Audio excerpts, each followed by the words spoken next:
নমস্কার, আমি রানা সরকার ফিরে এলাম লার্ন উইথ শিক্ষা আয়তন চ্যানেল নিয়ে। এর আগের ক্লাসে আমি বলেছিলাম আজকে আমরা গ্রাম পঞ্চায়েতের যে বিগত বছরের প্রশ্নপত্র এসেছিল সেই প্রশ্নপত্র সলভ করব এবং পাশাপাশি আলোচনা করব। তো আগের যে প্রশ্নপত্রটি ছিল সেখানে মোট 43টি প্রশ্ন ছিল।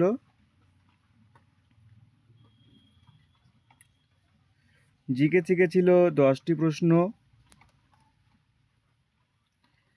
ইংলিশ থেকে ছিল 10টি প্রশ্ন, ম্যাথ থেকে ছিল 10টি প্রশ্ন এবং বেঙ্গলি ভীষণ গুরুত্বপূর্ণ একটি বিষয়, এখানে ছিল 13টি প্রশ্ন। এই ছিল মোট 43টি প্রশ্ন। তো এটাকে আমরা 4টে পার্টে ডিভাইড করেছি। পার্ট 1-এ রেখেছি জিকে, পার্ট 2-তে ইংলিশ। তো যেভাবে ছিল পরপর এভাবেই পরপর রেখেছি। ম্যাথসে হচ্ছে পার্ট 3 আর বেঙ্গলিতে পার্ট 4। তো এইভাবে আমরা পরবর্তী আলোচনাগুলো করব। আজকে শুধু দুটো পার্ট নিয়ে আলোচনা করছি, পার্ট 1 জিকে এবং পার্ট 2 ইংলিশ। আর দেরি না করে প্রশ্নগুলো দেখে নেওয়া যাক। প্রথম প্রশ্ন, পশ্চিমবঙ্গের সুন্দরবনের মৃত্তিকা কোনটি? এ লাল মাটি, বি লবণাক্ত কাদামাটি, সি পলি মাটি, ডি কালো মাটি। এই প্রশ্নটি আমাদের আগের ক্লাসেও আলোচনা হয়েছে। এই পশ্চিমবঙ্গের সুন্দরবন, অর্থাৎ যে সুন্দরবন অঞ্চলটি রয়েছে বাংলাদেশ এবং পশ্চিমবঙ্গ কেন্দ্র করে, এটি পৃথিবীর সবচেয়ে বড় ম্যানগ্রোভ অঞ্চল। আপনারা আগের ক্লাসটি দেখলে খেয়াল করবেন, এই প্রশ্নটি আলোচনা রয়েছে। আর এই সুন্দরবন যেহেতু সমুদ্রকে কেন্দ্র করে গড়ে উঠেছে, তাই এখানে অপশানে রয়েছে লবণাক্ত। তো বোঝা যাচ্ছে যে এই প্রশ্নের উত্তর লবণাক্ত কাদামাটি হবে। যাক, ভারতের সর্বশেষ জনগণনা হয়েছিল কবে? অবশ্যই এই প্রশ্নের উত্তর 2011 সাল, কারণ এর পরবর্তী নিয়ম যেটা প্রতি 10 বছর অন্তর অন্তর জনগণনা হয়, কিন্তু কোভিডের কারণে সে সময় আমরা জানি যে 2019 থেকে কোভিড শুরু হয়ে যায়, সে কারণে জনগণনা আর সম্ভব হয়নি, আবার নতুন করে হবে। তো লাস্ট হয়েছিল 2011 সাল। এরপরে প্রশ্ন চলে আসি, 3 নম্বর প্রশ্ন কি এসেছিল দেখে নিই। নিম্নলিখিত কোন গুপ্ত শাসক বিক্রমাদিত্য রূপে পরিচিত? এ সমুদ্রগুপ্ত, বি শ্রীগুপ্ত, সি দ্বিতীয় চন্দ্রগুপ্ত, ডি প্রথম চন্দ্রগুপ্ত। তো এই প্রশ্নের উত্তর হয়ে যাবে দ্বিতীয় চন্দ্রগুপ্ত। তো দ্বিতীয় চন্দ্রগুপ্ত সম্পর্কে আরেকটু কিছু জেনে নেওয়া যাক। তার যে সিংহাসন ছিল, তার যে সাম্রাজ্য ছিল, তখন ছিল হচ্ছে নবরত্ন। তিনি নবরত্ন রেখেছিলেন এবং এই নবরত্ন তার যে তার সময়কালকে অলঙ্কৃত করেছেন। আর মহাকবি কালিদাস সবচেয়ে বিখ্যাত ছিলেন সেই সময়। মহাকবি কালিদাস তারই একজন রত্ন ছিলেন। এছাড়াও ছিলেন ধনন্তরী,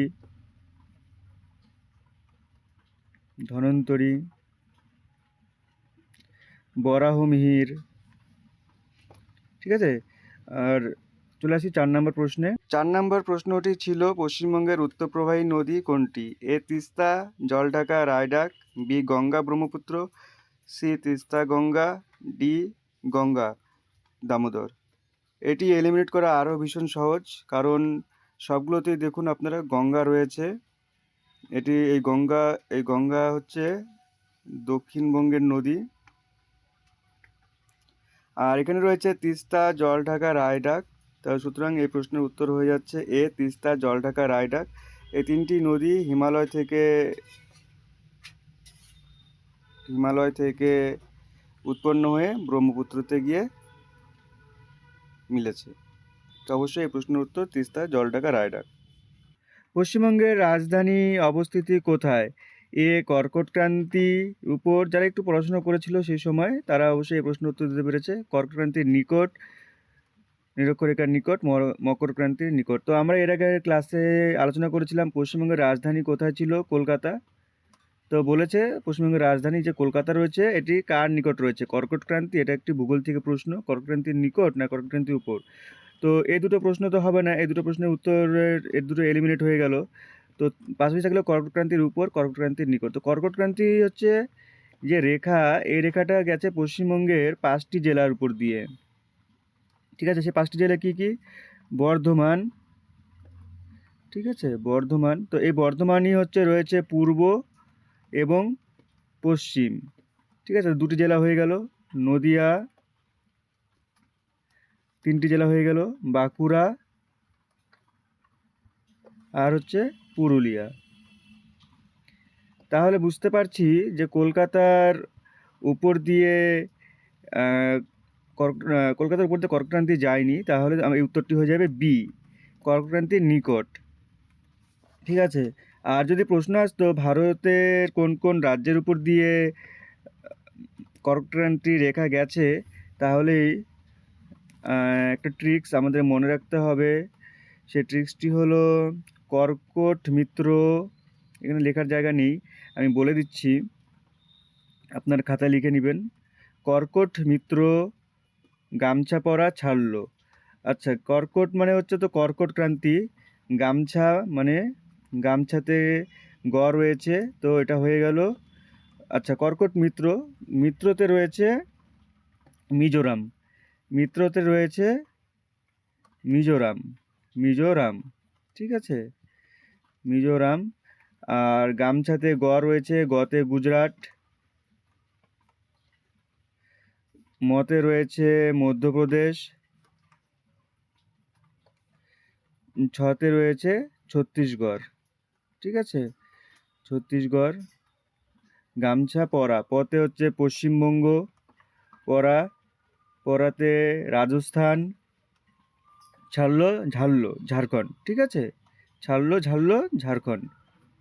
তাহলে গুনে নিচ্ছি কটা হলো। মিত্রতে মিজোরাম 1, গামছা গতে গুজরাট 2, মধ্যপ্রদেশ 3, ছত্তিশগড় 4, পশ্চিমবঙ্গ 5 আর ঝাড়খণ্ড 6। তো এই 6টি রাজ্যের উপর দিয়ে কর্কক্রান্তি রেখা গেছে।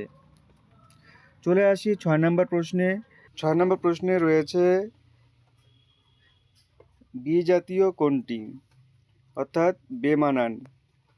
এ পনির, বি দুধ, সি দই, ডি ঘি। এখানে অপশানে আপনারা দেখুন, পনির, দই, ঘি এগুলো কি দুধ থেকে তৈরি হয়, কিন্তু দুধ আমরা কোথা থেকে পাই? দুধ পাই হচ্ছে গরুর থেকে, তাই এটি উত্তর হয়ে যাবে দুধ। একজন রাজ্যসভার সদস্যের পদে থাকার মেয়াদ, রাজ্যসভার সদস্য বলা হয়েছে, রাজ্যসভার সদস্য, এটা অবশ্যই উত্তর হয়ে যাবে সি, 6 বছর। চলে আসি 8 নম্বর প্রশ্ন। নিচের কোনটি প্রাচীনতম বেদ? A Atharvaveda, B Samaveda, C Yajurveda, D Rigveda. অবশ্যই এই প্রশ্নের উত্তর হয়ে যাবে ডি ঋগ্বেদ। ঋগ্বেদ হচ্ছে সবচেয়ে প্রাচীনতম বেদ। বুঝতেই পারছি যে সহজ এবং সামান্য একটু ট্রিকি। পশ্চিমবঙ্গের কোন জেলায় সবথেকে বেশি মালভূমি আছে? A Bankura, B Birbhum, C Purulia, D Paschim Medinipur.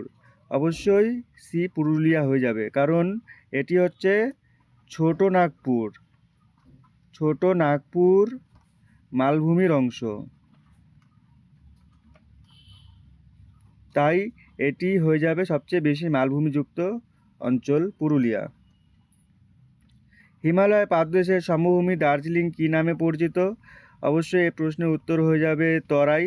এই তরাই হচ্ছে তিস্তা নদীর পশ্চিম দিক, যা এই স্যাঁতস্যাঁতে অঞ্চল, বনাঞ্চল রয়েছে এবং হিমালয়ের পাদদেশ।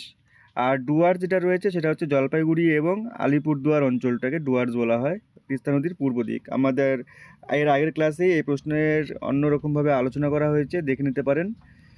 এই ছিল বিগত প্রশ্নপত্রের 10টি জিকে।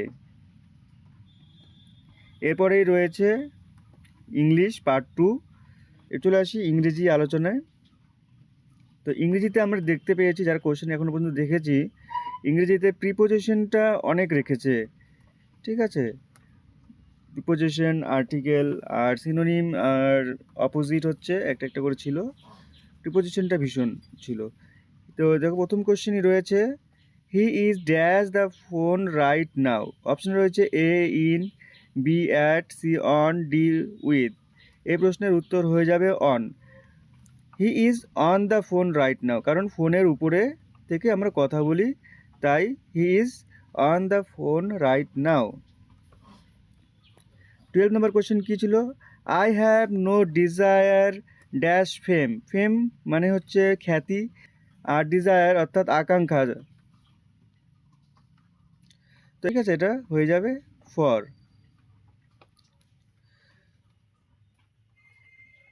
13 নম্বর কোশ্চেনে চলে আসি। There is an exceptions dash every rule. অবশ্যই এক্সেপশন টু এটা ব্যতিক্রম যখন হয় তখন exception to, this is an exception to every rule, সবার থেকে আলাদা নিয়ম বা ব্যতিক্রম।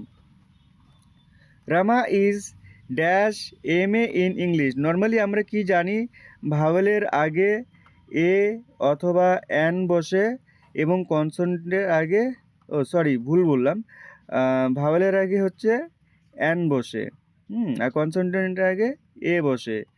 তো এখানে দেখুন আপনারা ক্যাপিটালে, মূলত ক্যাপিটালও লেখা আছে এবং এম, এম যে প্রোনাউন্সিয়েশন, এম এ উচ্চারণের সময় আমরা ম্যাঙ্গো যখন প্রোনাউন্সিয়েশন করি তখন ম্যাঙ্গোটা এর মতন উচ্চারণ হয়, ঠিক আছে, প্রোনাউন্সিয়েশন যেটা আর এমটা উচ্চারণ কি হচ্ছে E M, M M A, এই জন্য এমটা যেহেতু প্রোনাউন্সিয়েশন ই হচ্ছে এম, তো এই এম এর আগে কী হবে, Rama is an M A in English, তো এটা হয়ে যাবে অ্যান।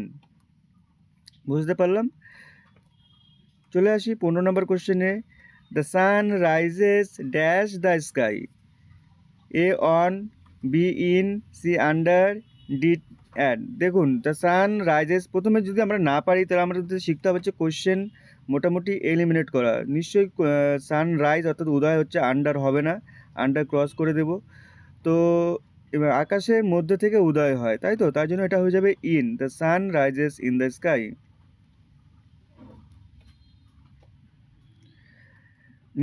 16 নম্বর কোয়েশ্চেন কি আছে, Netaji Subhash was born dash 23rd January in the year 1897। Option এতে রয়েছে at, B in, C on, D by. অবশ্যই কোনো তারিখের আগে অন হবে, অথবা কোনো যদি ডে থাকে যেমন মানডে, সানডে, ঠিক আছে, তো তার আগেও অন হবে, তাহলে ডে অথবা ডেট তার আগে on. Netaji Subhash was born on 23rd January in the year 1897। চলে আসি 17 নম্বর প্রশ্নে। Honesty is dash best policy. এতে রয়েছে A, B, an, C no article, D the. অবশ্যই এটা সুপারলেটিভ বোঝাচ্ছে, ঠিক আছে, সুপারলেটিভ ডিগ্রি ঠিক আছে, তুলনা করছি, ঠিক আছে, সুপারলেটিভ ডিগ্রির সময় অবশ্যই honesty is the best policy, ঠিক আছে, ইজ দ্য বেস্ট পলিসি। চলে আসি 18 নম্বর কোশ্চেনে। 18 নম্বর প্রশ্নে রয়েছে Reena is senior dash Seena. Reena is senior dash Seena. অপশনে রয়েছে A of, B than, C in, D from. তো যেহেতু তুলনা করা হচ্ছে রিনা সিনিয়র হিনার থেকে, তাই এটা তুলনা হচ্ছে করতে বোঝায় দেন। এই প্রশ্নের উত্তর হয়ে যাবে দেন। তাহলে রিনা ইজ সিনিয়র দেন হিনা।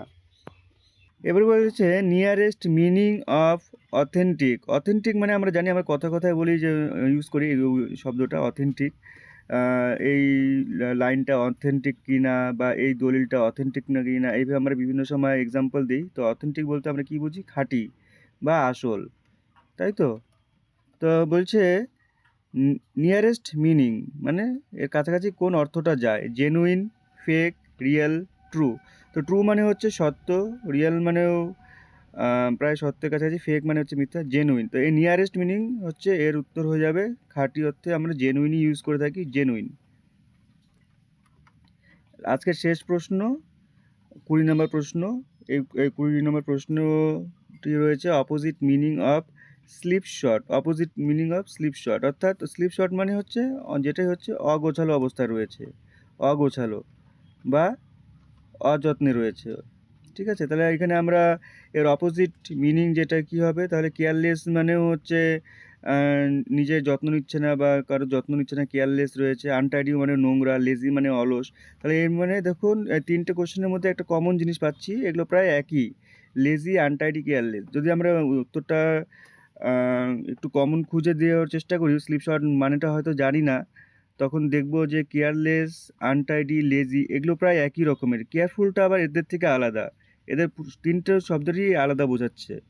তখন এই কেয়ারফুলটা অর্থাৎ যত্ন, এই উত্তরটা আমরা নিয়ে নেব। ঠিক আছে, এই ছিল হচ্ছে বিগত বছরে আসা প্রথম 20টি প্রশ্ন, জিকে এবং হচ্ছে ইংরেজি।